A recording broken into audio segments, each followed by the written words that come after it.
जय हिंद जय भारत। दोस्तों अभी के समय दुनिया भर के सभी देश चीन देश की निंदा कर रही है। तो आज की इस वीडियो में हम जानेंगे कि आखिर क्यों दुनिया भर के देशों ने चीन की निंदा कर रही है, चीन कौन सा काम कर दिया है, क्या गलतियां कर दिया है, चीन की कौन सी गलतियों पर दुनिया भर के देश निंदा कर रही है। इन सभी टॉपिक्स के बारे में इस वीडियो में हम चर्चा करेंगे। तो चलिए दोस्तों वीडियो को स्टार्ट करते हैं। दोस्तों चीन की राजधानी बीजिंग के एक प्रमुख जगह है जिसका नाम है थियानमेन चौक, और इस थियानमेन चौक पर 1989 में लगी एक लोकतंत्र की प्रतिमा को चीन सरकार के द्वारा धीरे धीरे हटाया जा रहा है, और इसी को लेकर दुनिया भर के सभी देश चीन की निंदा कर रही है। आखिर क्यों ये चीन थियानमेन चौक पर लगी लोकतांत्रिक प्रतिमा को हटा रहा है, उसके पीछे का चीन का क्या कारण है, इसके बारे में दोस्तों आप समझ लीजिए। दोस्तों जैसा कि आप सभी लोग जानते हैं कि चीन में हमेशा एक ही पार्टी की सरकार रहती है जो कम्युनिस्ट पार्टी है। जैसे भारत में अलग अलग पार्टियां हैं लेकिन चीन में एक ही पार्टी है, और इसी को खत्म करने के लिए लाखों की संख्या में चीन के अलग अलग शहरों में लोग आंदोलन करना शुरू कर दिया, और इन आंदोलन में अधिकतर जो संख्या थी वो छात्रों की थी, और इन छात्रों का मांग था कि जो चीन के अंदर एकल पार्टी का जो वर्चस्व है वो खत्म होना चाहिए और चीन के अंदर लोकतंत्र बहाल होना चाहिए।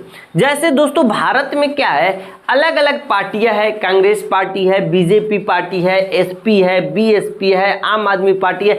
इस तरह इंडिया के अंदर बहुतों सारी पार्टियां हैं, राजनीतिक पार्टियां हैं, लेकिन चीन के अंदर एक ही पार्टी है जो कम्युनिस्ट पार्टी है। उसी की सरकार बनती है, हमेशा बनती आ रही है और आगे भी लग रहा है बनती जाएगी, क्योंकि दूसरी पार्टी ही वहां नहीं बन पाती है। तो इसी को खत्म करने के लिए, एकल पार्टी का वर्चस्व को खत्म करने के लिए और लोकतंत्र को बहाल करने के लिए 4 जून 1989 में चीन की राजधानी बीजिंग के जगह थियानमेन चौक पर लाखों संख्या में छात्र इकट्ठा हुए, और यह छात्र अपने मांग पर अड़े रहे।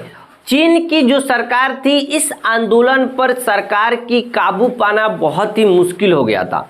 तब सरकार आखिरकार रोडों पर सेना को उतारी, और सेना रोड पर टैंक और बंदूक लेकर उतरा। बहुत सारे छात्रों को टैंक से रौंद दिया गया, बहुत सारे छात्रों को गोली से मार दिया गया, हजारों की संख्या में छात्र मरे थे, लाखों की संख्या में लोग घायल हुए थे, और इस क्रूर व्यवहार को देखकर दुनिया भर के सभी देशों ने चीन का निंदा किया था।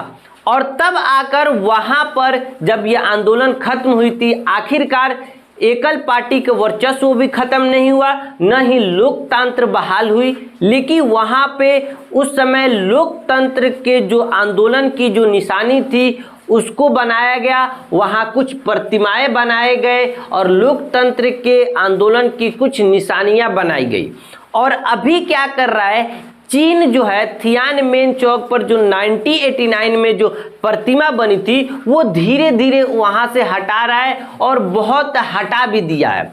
उस आंदोलन से चीन सरकार इस कदर डरी हुई है कि जितनी वहां प्रतिमा थी, जो इतिहास के जो निशान थे, वो सबको मिटा रहा है, और बहुत सारा मिटा भी दिया है। और इसी को देखते हुए अमेरिका के विदेश मंत्री एंटनी ने कहा कि थियानमेन चौक से स्मारकों को हटाकर चीन इतिहास के निशान को मिटाने की कोशिश कर रहा है, जो बहुत ही गलत है। और इस तरह अलग अलग देशों के विदेश मंत्री, अलग अलग देशों के राष्ट्रपति, अलग अलग देशों के प्रधानमंत्री के द्वारा ट्वीट आ रहा है, और इस ट्वीट में सभी लोग चीन के जो रवैया है उसकी निंदा कर रहे हैं। तो उम्मीद करता हूं दोस्तों आपको समझ आ गया होगा कि आखिर चीन की देश भर में, दुनिया भर के देशों में क्यों निंदा हो रही है, और चीन क्यों थियानमेन चौक से प्रतिमा हटाने की कोशिश कर रहा है और हटा रहा है। मिलते हैं दोस्तों अगली वीडियो में, तब तक के लिए जय हिंद जय भारत।